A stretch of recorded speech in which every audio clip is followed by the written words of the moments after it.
Halo teman-teman, pada video ini kita melanjutkan diskusi sebelumnya mengenai PKN method. Nah, di video sebelumnya kita membahas formula ini. Nah, kita lanjutkan ya untuk pembahasan berikutnya. Nah, membahas PKN model ini lebih lanjut. Nah, PKN itu pada awalnya didevelop oleh Perkins dan Kern tanpa ada konsiderasi dari fluid loss maupun storage. Storage ini adalah rate of fracture volume change.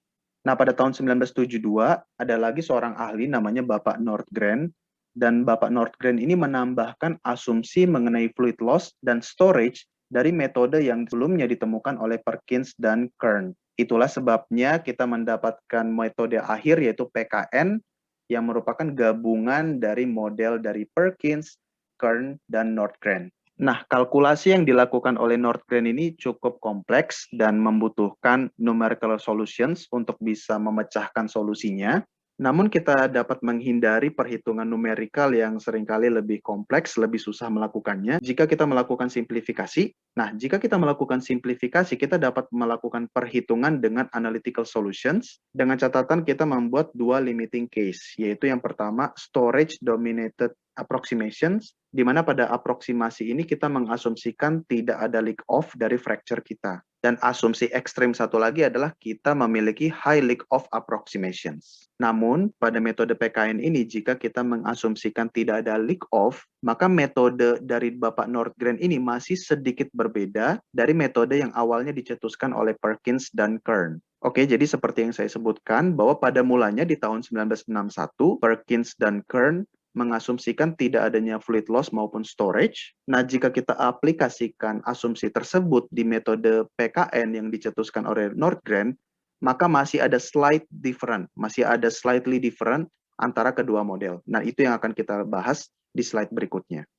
Nah, jadi ini mungkin bagian yang paling penting dari pembahasan kita kali ini, yaitu bagaimana kita bisa menghitung half length dan maximum width dengan asumsi storage dominated approximations atau asumsi tidak adanya leak off, dan ekstrim yang satu lagi kita menentukan XF maupun maximum width dengan kondisi kita memiliki high leak off. Jadi rumusnya adalah seperti ini.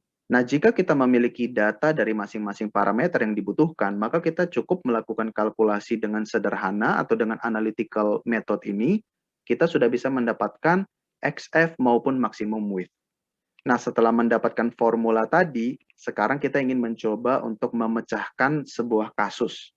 Jadi misalnya di sini kita memiliki oil reservoir dengan data-data seperti ini, misalnya Poisson ratio 0,25, yang modulusnya 3 juta PSI, dan reservoir kita berada pada kedalaman 5.000 feet, pore pressure gradiennya adalah 0,425 PSI per foot, kemudian minimum stress gradiennya 0,6 PSI per foot, permeability-nya 0,01 darcy atau hanya 10 milidarcy, porosity dari reservoirnya 23%, pore fluid viscosity-nya 1,2 centipoise, dan total compressibility-nya 1 kali 10 pangkat min 5 PSI pangkat min 1.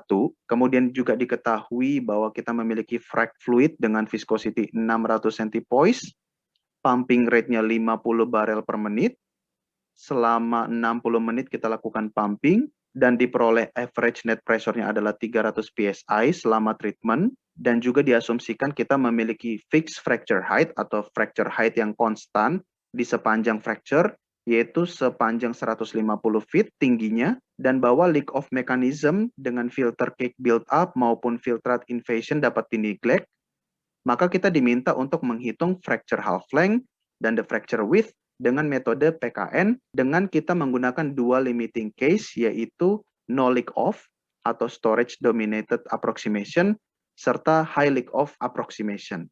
Nah, ini case atau example yang sangat menarik dan kita akan membahas di video berikutnya. Oke, semoga pembahasan mengenai fracture model dengan metode PKN ini dapat bermanfaat, dan sampai ketemu di pembahasan case ini di video berikutnya.